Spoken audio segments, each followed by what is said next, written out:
All these pieces broken and scattered, in mercy gathered, mended and whole, empty-handed but not forsaken. I've been set free, I've been set free. Amazing grace, how sweet the sound that saved a wretch like me. Shalom semuanya. Pagi ini kita bersyukur karena kasih Tuhan dalam kehidupan kita bisa kembali untuk memuji Dia di ibadah Youth. Sebelum kita sama-sama naikkan pujian kita, saya mengajak kita semua, mari kita siapkan hati kita merendahkan diri di hadapan Tuhan.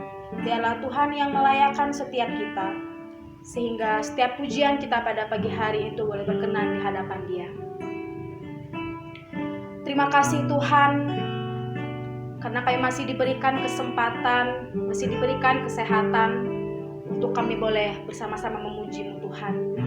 Walaupun saat ini di luar sana bangsa kami sedang terkena wabah virus corona Tuhan, tapi itu tidak membatasi kami untuk kami boleh terus memuji Engkau, kami boleh terus mengagungkan Engkau. Biarlah pujian kami yang kami naikkan pada hari ini itu semua untuk hormat kemuliaan bagi nama-Mu. Terpujilah nama-Mu Tuhan, hanya bagi nama-Mu Yesus Kristus kami berdoa. Amin. 1, 2, 3, 4.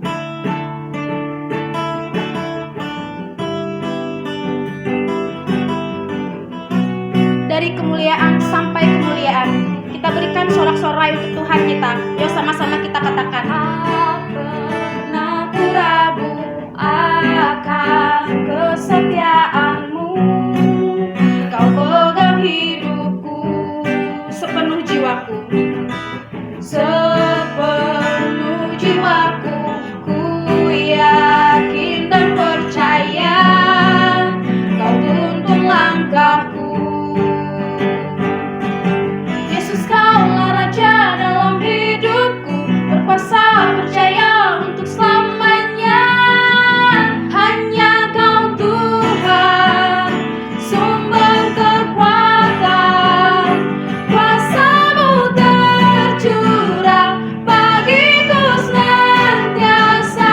Dengan-Mu Tuhan, ku kan berjalan dari kemuliaan sampai kemuliaan selamanya.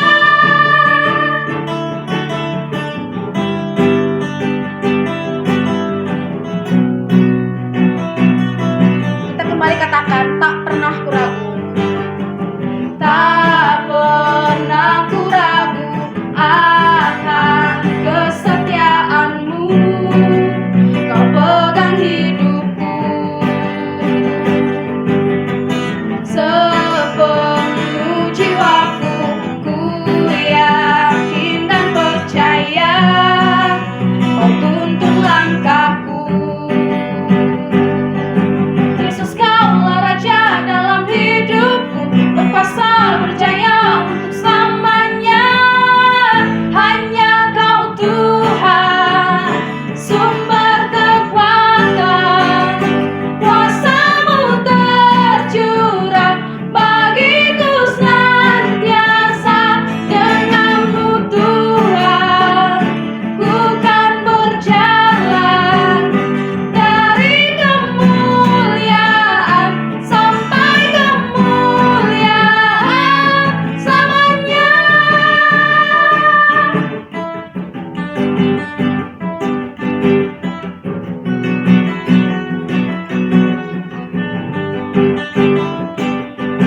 Yesus, Kaulah Raja dalam hidupku, berkuasa percaya untuk selamanya. Yesus, Kaulah Raja dalam hidupku, berkuasa percaya untuk selamanya. Hanya Kau Tuhan, sumber kekuatan,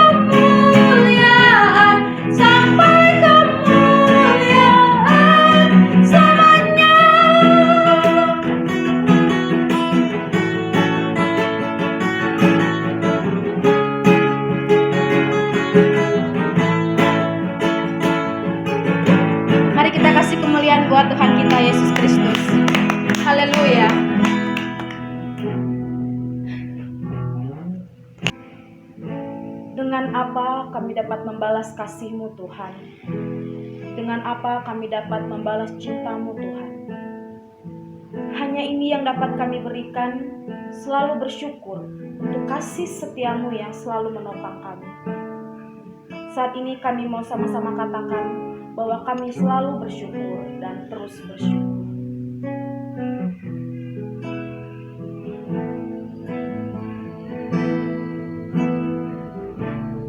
Dengan apa ku membalas kasih-Mu yang ku terima dari-Mu?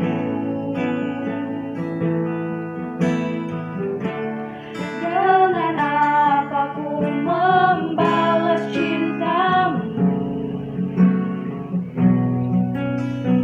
Oh Yesusku, ku mau selalu bersyukur, selalu bersyukur. Kau Tuhan yang setia, yang selalu menopang. Ku mau selalu bersyukur, selalu bersyukur. Kau Bapa-Ku yang setia. Dengan apa ku membalas kasih-Mu? Dengan apa ku membalas kasih-Mu yang ku terima dari-Mu Tuhan, yang ku terima dari-Mu?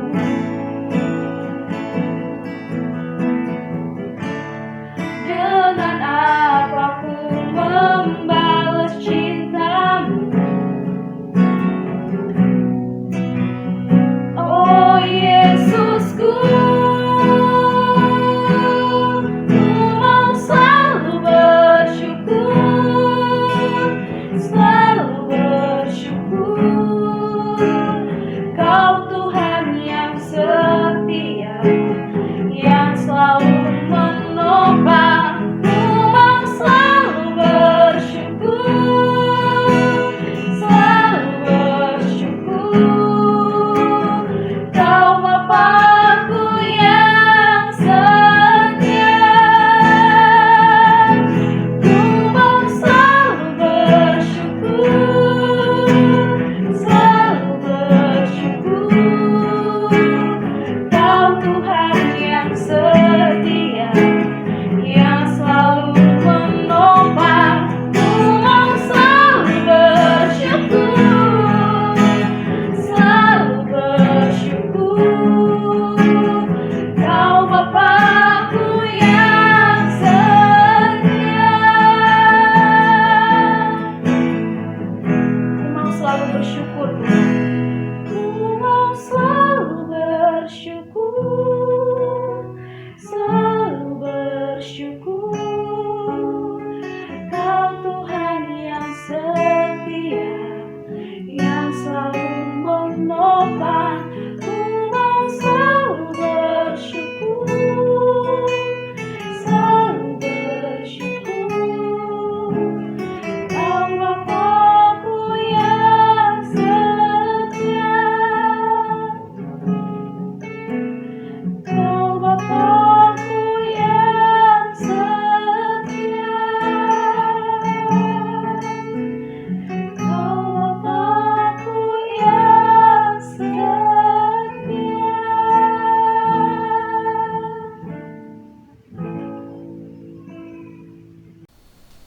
Shalom teman-teman, selamat pagi. Hari ini kembali lagi kita akan bersama-sama merenungkan firman, yang pada hari ini saya diberikan tema tentang kasih, mengasihi Allah. Namun sebelum kita melihat firman, membacakan firman di Alkitab yang sudah ditunjukkan, mari kita berdoa. Bapa, kami bersyukur untuk pagi hari yang Kau berikan bagi kami hari ini. Pada kesempatan pagi ini kami akan bersama-sama merenungkan, bahkan belajar dari firman-Mu. Engkau memberkati, biarlah firman ini dapat menjadi kekuatan, dapat menjadi pelita dalam setiap kehidupan kami. Hanya bagi-Mu Tuhan kami berdoa. Amin. Ya teman-teman, firman hari ini terambil dari Hosea pasal 6 ayat yang ke-6. Sekali lagi, firman hari ini terambil dari Hosea pasal 6 ayat 6 yang berbunyi demikian.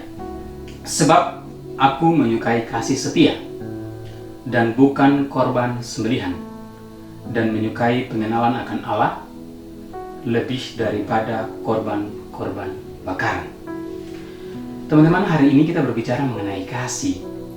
Kalau di sini ada 2 poin penting yang ditegaskan oleh Nabi Hosea mengenai 2 hal. Yang pertama tentang kasih setia kepada Allah, dan yang kedua, Allah ingin supaya kita mengalami pengenalan akan Dia. Nah teman-teman, kita akan sama-sama belajar 2 hal ini. Yang pertama, kasih kepada Allah, teman-teman. Kalau berbicara mengasihi Allah, teman-teman, pasti semua kita tentu mengenalnya. Karena Alkitab kita, mulai dari Perjanjian Lama sampai Perjanjian Baru, berbicara mengenai kasih. Bahkan ada yang mengatakan bahwa inti dari kitab suci kita adalah kasih. Nah, hari ini kita berbicara mengenai kasih. Kalau kita melihat dari perikop kita yang hari ini kita bacakan, di sini Allah menolak eksternalisme. Allah menolak agama yang menandai banyak praktiknya.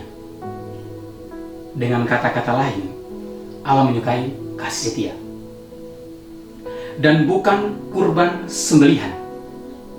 Kalau kita melihat dari terjemahan di sini, kasih setia yang dipakai di sini menggunakan kata hesed dalam bahasa Ibrani adalah kata yang berbicara tentang kasih sayang dan kesetiaan berdasarkan perjanjian. Jadi kasih yang ditunjukkan oleh Hosea di sini adalah kasih yang berdasarkan perjanjian. Perjanjian dengan siapa? Perjanjian mulai dari Abraham, Ishak, dan Yakub. Allah ingin supaya bangsa Israel pada saat itu mengasihi Allah dengan kasih perjanjian. Teman-teman, dan kasih perjanjian yang ditekankan oleh Hosea di sini bukan kasih yang hanya terjadi 1 hari, tetapi kasih yang ditekankan di sini kasih yang terjadi secara terus-menerus, berkelanjutan sampai kita mati. Inilah yang ditekankan oleh Hosea di sini. Kalau kita melihat dari latar belakang kenapa sampai Hosea bisa menuliskan tentang umat Israel harus mengasihi Allah. Teman-teman, latar belakangnya Israel itu mereka sudah bodoh, bahkan sudah kurang ajar, sudah meninggalkan kasih Allah. Hidup mereka sudah banyak sekali penyembahan berhala. Kalau kita melihat dari pasal-pasal sebelumnya, bahkan sampai Tuhan menyuruh Hosea supaya menikah sama perempuan sundal, supaya bisa menggambarkan, mengilustrasikan bagaimana hubungan bangsa Israel dengan Allah seperti itu. Teman-teman, ini menarik teman-teman. Bagaimana supaya Allah mau kita sebagai anak muda lebih mengasihi Allah, lebih mencintai Allah. Dan mencintai Allah bukan terjadi 1 hari, tapi terjadi secara terus-menerus. Teman-teman, hari ini ada beberapa poin yang saya ambil kita sebagai orang yang mengasihi Allah. Poin yang pertama, ciri-ciri orang yang mengasihi Allah. Yang pertama adalah bergaul akrab dengan Tuhan dan firman-Nya. Apa itu bergaul akrab dengan Tuhan dan firman-Nya? Teman-teman, jika kita mengatakan bahwa kita mengasihi Tuhan, kita sebagai anak yang mengasihi Tuhan, tetapi tidak pernah memiliki waktu untuk berdoa, bahkan merenungkan firman-Nya pun tidak pernah, dan tidak hidup akrab dengan Tuhan, bahkan kita sering menyakiti hati Tuhan, tingkah laku kita, hal-hal yang sering kita lakukan dalam hidup ini sering membuat Tuhan marah, kecewa. Kita tidak bisa katakan bahwa kita mengasihi Allah. Justru kita tidak mengasihi Allah. Terus bagaimana dong Bung, orang yang mengasihi Allah? Teman-teman, jika teman-teman katakan kepada saya, Bung Regen, bagaimana orang mengasihi Allah, ciri-cirinya seperti apa? Saya katakan bahwa orang yang mengasihi Allah, orang yang rindu setiap hari, dan rindu, bahkan haus, 1 hari saja dia nggak baca Alkitab, bahkan dia nggak renungkan firman Tuhan, tidur saja dia nggak berdoa, dia merasa bersalah. Itulah ciri-ciri orang yang mengasihi Allah. Sikap hidupnya berubah. Yang tadinya mungkin kacau hidupnya, pemabuk, perokok, ya pecandu, segala hal macam dalam hidupnya. Tetapi ketika dia menemukan Allah, dia berubah total. Berubah total bukan dalam artian satu hari, tapi proses. Itulah yang disebut dengan orang yang mengasihi Allah. Nah, poin yang kedua yang perlu kita sadari di sini adalah seseorang yang senantiasa melihat pencobaan dari kacamata positif. Seperti apa orang yang melihat pencobaan dari kacamata positif? Seperti ini teman-teman, kita dapat menyikapi percobaan yang berat dan dengan benar jika kita memandangnya dengan benar pula. Jadi pencobaan yang berat kita dapat menyikapinya dengan benar jika kita memandang pencobaan itu, memandang masalah itu dengan hal yang benar juga. Kalau teman-teman memandang pencobaan dengan hal yang sinis, dengan hal yang negatif, percaya sama saya, teman-teman nggak bisa keluar dari hal-hal itu, bahkan akan menekan jiwa teman-teman dan ujung-ujungnya masuk ke pikiran, keganggu mental, dan pada akhirnya gila. Kan kebanyakan orang seperti itu. Terlalu berpikir dengan persoalan yang dihadapi. Dia berpikir bahwa persoalan lebih besar daripada setiap masalah. Nah, di sini dikatakan bahwa kalau kita mengasihi Tuhan, berarti kita percaya bahwa Tuhan mengizinkan cobaan itu datang ke dalam hidup kita dengan maksud yang indah pada akhirnya. Mungkin teman-teman pernah mendengarkan lagu yang mengatakan bahwa di balik awan gelap pasti ada matahari. Demikian juga dengan hidup kita. Di balik pencobaan pasti ada pelangi yang Tuhan sediakan buat hidup kita. Masing-masing kita Tuhan sediakan dalam hari-hari kita. Apapun itu teman-teman, Tuhan akan sediakan. Itulah poin yang kedua, ciri-ciri orang yang mengasihi Allah. Dan poin yang ketiga, seseorang yang mengasihi Allah adalah orang yang senantiasa hidup dalam kasih. Nah, ini sungguh berat teman-teman, poin yang ketiga ini. Berbicara tentang kasih. Contohnya kayak gini teman-teman. Mungkin kita katakan kepada teman-teman kita di sekolah, di kampus, di tempat kerja, gue mengasihi lo loh. Tapi pada kenyataannya, action dari kasih itu tidak ada. Kita hanya bisa mengatakan bahwa saya mengasihi kamu, gue mengasihi kamu. Tapi pada dasarnya action kasih itu tidak ada. Teman-teman, itu bukan kasih. Karena kasih yang dimaksudkan oleh Hosea di sini adalah kasih action. Kita harus melakukan, ada tindakannya. Kalau kita mengasihi dia, kita turut dalam kesedihannya, kita turut dalam masalahnya, kita turut dalam segala hal yang dia hadapi. Itulah yang disebut dengan kasih. Inilah yang Hosea inginkan bagi orang Israel, bahwa mengasihi Allah, dan mengasihi Allah yang dimaksudkan bukan saja mengasihi Allah, tetapi kasih secara vertikal dan kasih secara horizontal. Di antaranya adalah kasih Allah dan juga kasih sesama. Dua kasih ini yang perlu kita terapkan. Bagaimana mungkin orang katakan bahwa dia mengasihi Allah tapi dia tidak mengasihi sesama? Itu berarti bukan ada kasih di dalam dia. Kasih yang dia utarakan kepada orang lain adalah kasih kebohongan. Teman-teman, dan poin yang keempat adalah seseorang yang rela kehilangan segalanya. Di sini dikatakan bahwa orang yang mengasihi Allah adalah orang yang harus rela kehilangan segalanya. Sekarang saya tanya, teman-teman rela nggak kehilangan segala yang teman-teman miliki saat ini?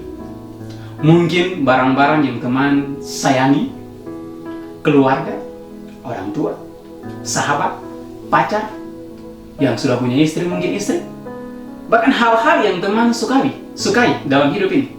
Rela nggak kalau hal itu semua hilang dari teman-teman demi mengikuti Kristus?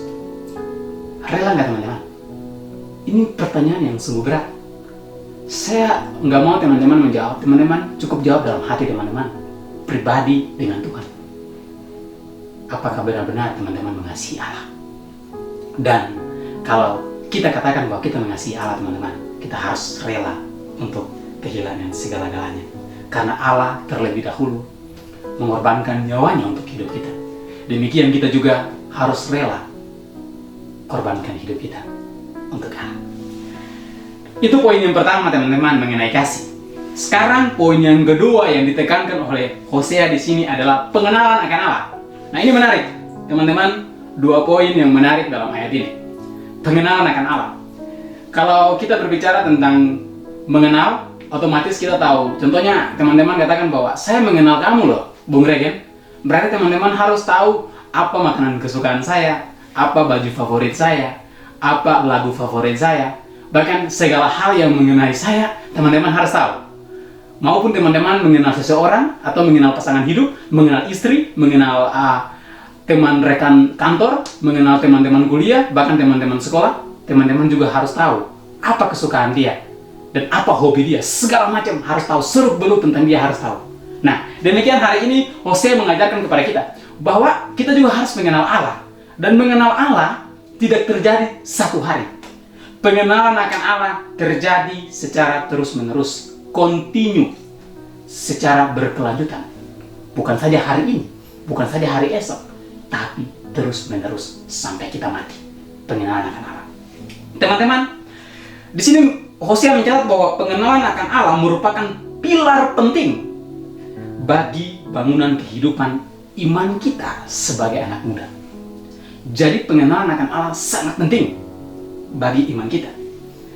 Pemberitaan merupakan hal yang penting dalam pelayanan gereja Tuhan.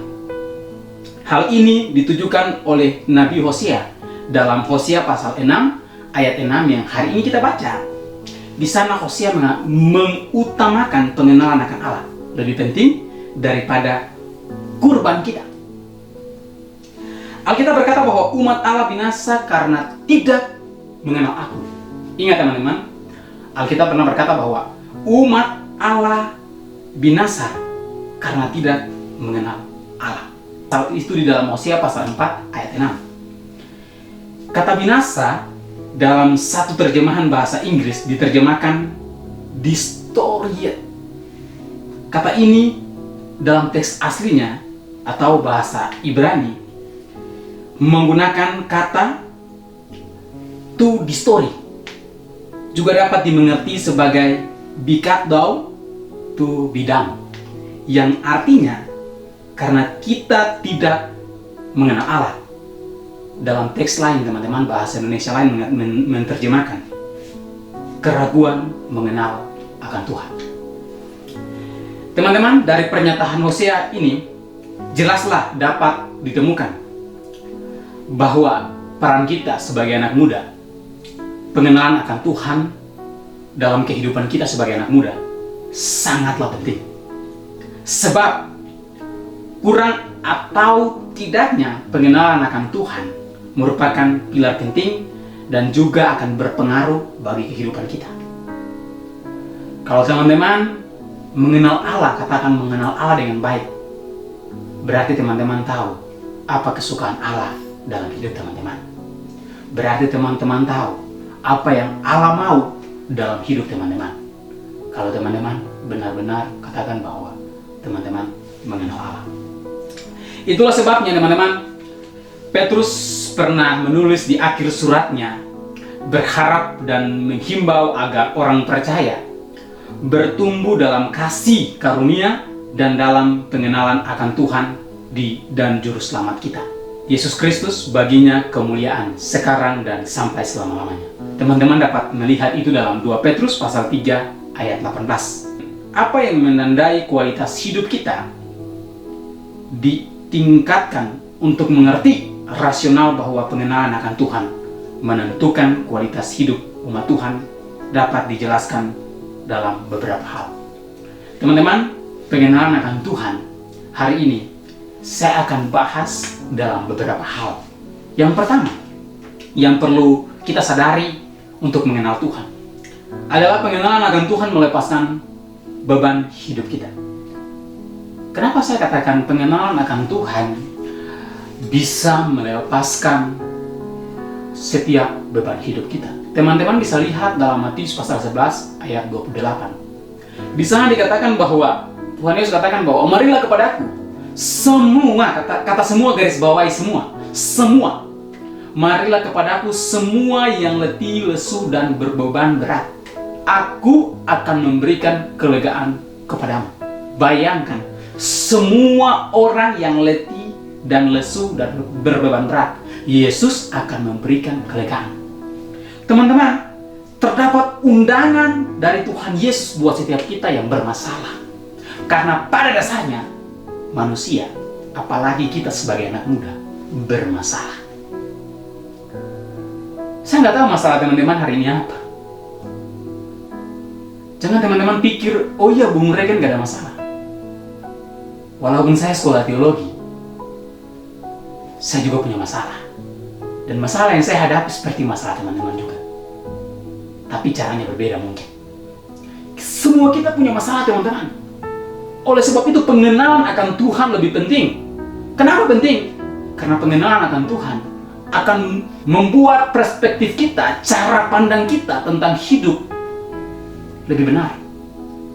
Kita bisa memandang hidup dari sisi yang berbeda, sehingga kita bisa membuat hidup lebih berarti, bahkan kita bisa membuat hidup ini lebih bahagia daripada hari-hari sebelumnya yang kita jalani. Oleh sebab itu Tuhan katakan bahwa pengenalan akan Dia lebih penting, karena bersama dengan Dia kita bisa menghadapi hidup yang penuh dengan tantangan. Alkitab katakan bahwa di luar Dia, saudara dan saya tidak dapat melakukan apa-apa. Dalam artian nothing. Semuanya kita nggak bisa lakukan apa-apa.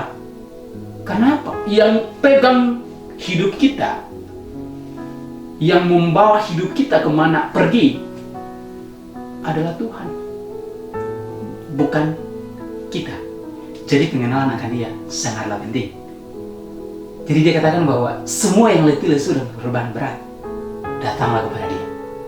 Aku akan memberikan kelegaan kepadamu. Sebesar apapun bebanmu, datang kepada Dia. Tuhan tahu lebih daripada saya mengetahui hati kamu. Tuhan tahu lebih daripada kamu mengetahui isi hati kamu. Datang kepada Dia teman-teman, jangan ragu. Dan poin yang kedua, yang perlu kita tahu dan yang perlu kita dengar dan yang perlu kita ingat, yang perlu kita sadari bahwa pengenalan akan Tuhan berperan dalam pengenalan nafsu kita. Pasti teman-teman berpikir, kok ada kata nafsu? Nafsu daging, apa maksudnya Bung? Nah teman-teman, dalam Yohanes pasal 8 ayat 31-32 terdapat pernyataan Tuhan Yesus yang berkaitan dengan pengenalan akan Tuhan. Teman-teman bisa membacanya. Di situ Tuhan katakan bahwa kamu harus mengenal kebenaran. Dalam bahasa Yunani teman-teman, gonoste alithia. Tuhan Yesus berkata, jika kamu tetap dalam firman-Ku, bayangkan, kamu benar-benar adalah murid-Ku, dan kamu akan mengetahui kebenaran. Jika kita ada dalam firman Tuhan, kita adalah murid Tuhan. Bukan saja sampai di murid, tapi kita mengetahui kebenaran. Bayangkan, kebenaran seperti apa yang kita ketahui dari Tuhan. Kebenaran bahwa hidup ini kita tidak bisa jalani sendiri. Hidup ini kita butuh penolong, yaitu Tuhan. Pada dasarnya manusia tidak sanggup untuk menolong hidupnya dari dosa. Karena yang sanggup menolong hidup dia dari dosa adalah Tuhan, bukan dirinya sendiri. Dan kebenaran itulah yang akan memerdekakan kamu. Ingat, dalam Yohanes pasal 8 ayat 31-32 Tuhan katakan bahwa dan kebenaran itulah yang akan memerdekakan kamu. Dan kemerdekaan ini adalah kemerdekaan dari dosa. Bayangkan, ketika kita mengenal Tuhan, kita mengetahui kebenaran. Dan kebenaran itulah yang akan memerdekakan setiap kita. Dan kemerdekaan ini akan memerdekakan kita dari dosa apapun. Dan teman-teman jangan berpikir bahwa ketika kita sudah percaya Tuhan, kita tidak akan melakukan dosa. No, teman-teman. Orang yang percaya Tuhan pasti juga akan jatuh ke dalam dosa. Tapi dia tidak akan berlama-lama dalam dosa. Dia akan bangkit kembali, dan dia akan mulai kembali dan tidak melakukan hal yang sama. Teman-teman, sekian pemberitaan firman Tuhan kita teman-teman. Dan biarlah firman yang hari ini kita bacakan, kita dengarkan, semoga dapat bermanfaat bagi setiap hidup kita teman-teman. Di akhir khotbah saya teman-teman, Saya mau katakan bahwa kita mengasihi Tuhan dan kita mengenal Tuhan. Sekali lagi teman-teman, tidak terjadi satu hari. Itu terjadi seumur hidup, secara terus-menerus, kontinu.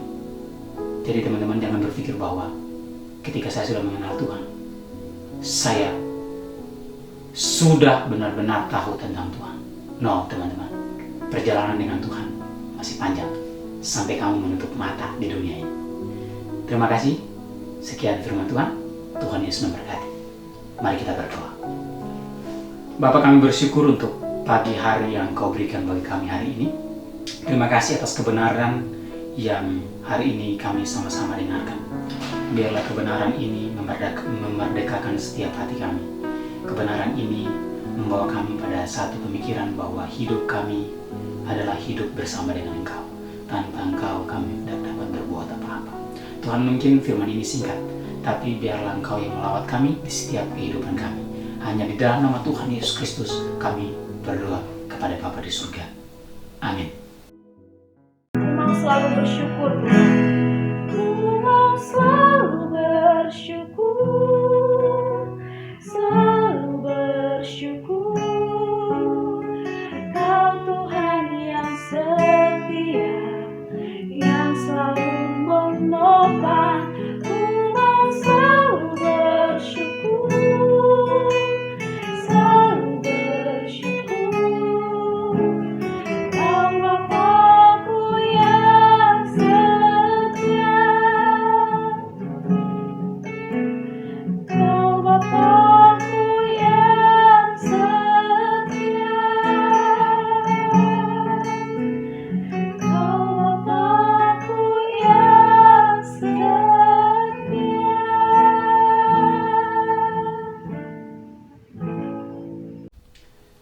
Teman-teman, hari ini kita akan sama-sama mengangkat doa syafaat kita. Kita akan berdoa untuk bangsa kita. Bahkan hari-hari ini teman-teman tahu terjadi PHK karyawan di mana-mana. Bahkan kita yang kuliah nggak bisa kuliah, sekolah nggak bisa sekolah, semuanya stay at home, bahkan belajar di rumah saja. Semoga kita berdoa untuk bangsa ini supaya bangsa ini dipulihkan. Dan kita juga berdoa untuk setiap kita, iman kita, anak-anak gereja Kristen dalam hidup, bahkan juga setiap iman dimanapun anak-anak muda berada pada saat ini di seluruh Indonesia. Mari kita berdoa bersama-sama supaya Tuhan yang memulihkan bangsa kita ini. Mari kita berdoa.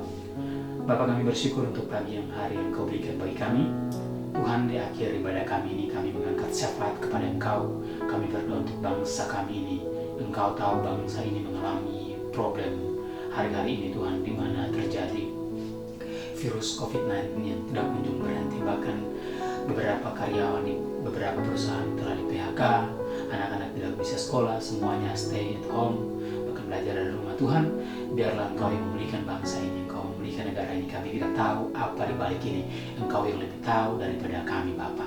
Kami berdoa juga untuk setiap iman kami Tuhan, supaya dalam kondisi-kondisi seperti ini kami tetap teguh, kami tetap beriman kepada Engkau Tuhan, kami tetap bersama-sama berpegang erat kepada Engkau, bahkan mengasihi Engkau, lebih mengenal Engkau, lebih tahu apa yang Engkau inginkan dalam setiap hidup kami Tuhan, sehingga kami menjadi orang-orang yang dimerdekakan dari setiap dosa-dosa yang ingin merenggut setiap tujuan hidup kami, bahkan ingin merenggut kami dari Engkau Bapa. Kami berdoa, kami serahkan segala sesuatunya hanya ke dalam tangan-Mu Bapa. Hanya di dalam nama Tuhan Yesus Kristus yang menjadi juru selamat kami yang hidup, kami berdoa kepada Bapa di surga. Dan tak lupa juga kami berdoa seperti doa yang Engkau ajarkan kepada kami yang berbunyi demikian. Bapa kami yang di surga, dikuduskan nama-Mu, datanglah kerajaan-Mu, jadilah kehendak-Mu di bumi seperti di surga. Dan berikanlah kami pada hari ini makanan kami yang secukupnya, dan ampunilah kami akan kesalahan kami, seperti kami juga mengampuni orang yang bersalah pada kami. Dan jangan bawa kami ke dalam pencobaan, tapi lepaskanlah kami daripada jahat, karena Engkau yang punya kerajaan dan kuasa dan kemuliaan sampai selama-lamanya. Amin. Amazing grace, how sweet the sound that saved a wretch like me. Ooh, I once was lost, but now I'm found. Was blind, but now I see. Oh, I can see now.